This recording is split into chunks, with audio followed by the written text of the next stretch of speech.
انسان نہیں ہوگا جو سکرین پر موجود اس سائلنٹ کامیڈین کو نہ جانتا ہو۔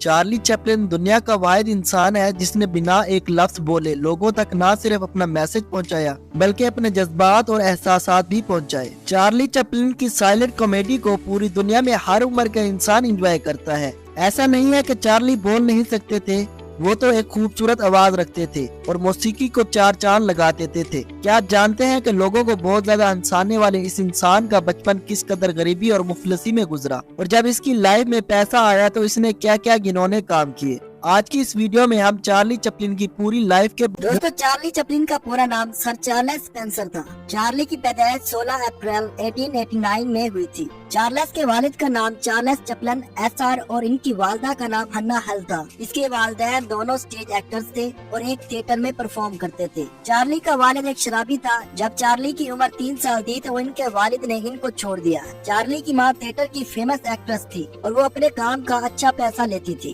3 سال کی عمر تک چارلی نے ایک خوبصورت لائف سپینڈ کی۔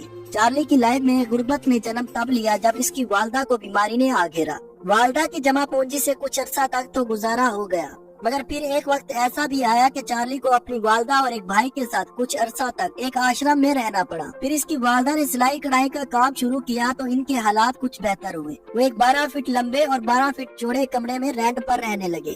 مختلف کتابوں میں لکھا ہے کہ چارلی کا بچپن انتہائی غربت میں گزرا۔ چارلی کے مشہور الفاظ ہے کہ اسے بارش اس لیے بھی پسند ہے کہ بارش کے دوران بہتے ہوئے آنسوؤں کو کوئی نہیں دیکھتا۔ چارلی کی غربت اس قدر تھی کہ چارلی کو ایک لڑکی نے اس لیے چھوڑ دیا تھا کہ اس کے جوتے پھٹے ہوئے تھے۔ چارلی کی لائف اس وقت بدلی جب اس کا فن لوگوں کے سامنے آیا۔ چارلی کی والدہ ہنا ایک سٹیج شو پرفارم کر رہی تھی کہ اچانک سے منٹلی اسائلم بیماری کی وجہ سے اس کی ماں کی آواز چلی گئی۔ آڈینس جو ٹکٹ کے پیسے دے کر آئے تھے انہوں نے شور کرنا شروع کر دیا۔ پروڈکشن مینیجر نے اس وقت چارلی کو اپنی ماں کی جگہ پرفارمنس دینے کے لیے اسٹیج پر بھیج دیا، کیونکہ چارلی اکثر اپنی ماں کی نقل اتار کر سنگنگ کرتا تھا۔ اس لیے مینیجر کو یقین تھا کہ چارلی آڈینس کا دل جیت لے گا۔ یہ چارلی کی لائف کا پہلا دن تھا جب اس نے 6 سال کی عمر میں اسٹیج پر آڈینس کے سامنے پرفارم کیا تھا۔ چارلی نے اس وقت اسٹیج پر ایک مشہور نغمہ جیک جونز گا کر تمام آڈینس کو خوش کر دیا۔ اس کے بعد چارلی نے دوبارہ پرفارم نہیں کیا کیونکہ وہ اپنی ماں کی دیکھ بھال میں لگ گیا جو بہت زیادہ بیمار ہونے لگ گئی تھی۔ کچھ عرصے بعد اس کی والدہ کی ڈیتھ ہو گئی۔ یہ صدمہ چارلی کی زندگی کا بہت بڑا صدمہ تھا۔ چارلی نے اپنی زندگی کا آغاز دوبارہ سے کیا۔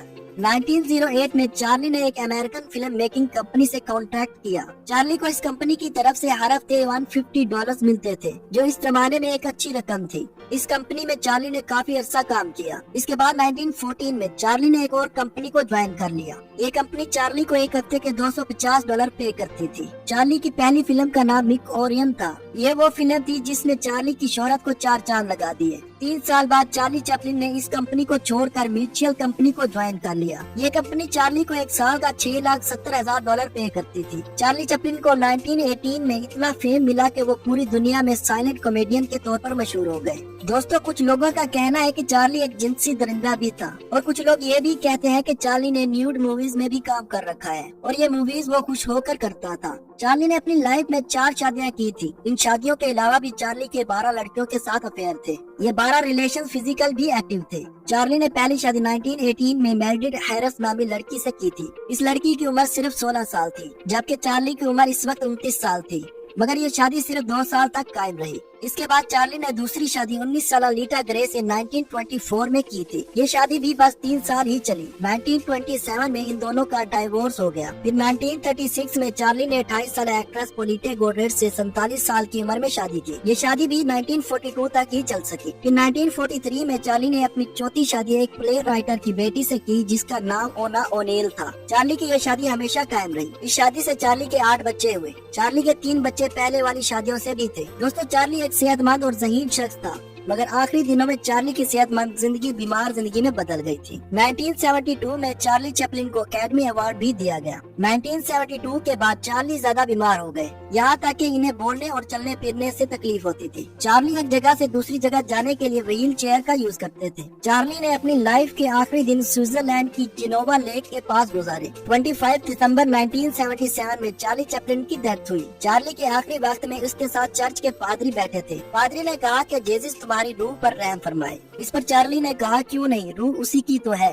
یہ الفاظ چارلی چیپلن فیمس اداکار کے آخری الفاظ تھے۔ چارلی کی عمر اس وقت 88 ایئرز تھی۔ چارلی کی ڈیتھ نے کرسمس کی خوشیوں کو غم میں بدل دیا۔ چارلی چیپلن کو کروسیس بیبی قبرستان میں دفن کیا گیا۔ دوستو امید کرتا ہوں کہ آپ کو یہ ویڈیو پسند آئی ہوگی۔ دوستو اگر ویڈیو پسند آئی ہے تو ویڈیو کو لائک کر دیں اور چینل کو سبسکرائب کر کے بیل آئیکن کو پریس کر دیں تاکہ اس طرح کی انفارمیشن سے ریلیٹڈ ویڈیوز کی نوٹیفیکیشن آپ تک پہنچ سکے۔ ملتے ہیں اگلی کسی ایسی انفارمیٹیو ویڈیو میں، تب تک کے لیے اجازت۔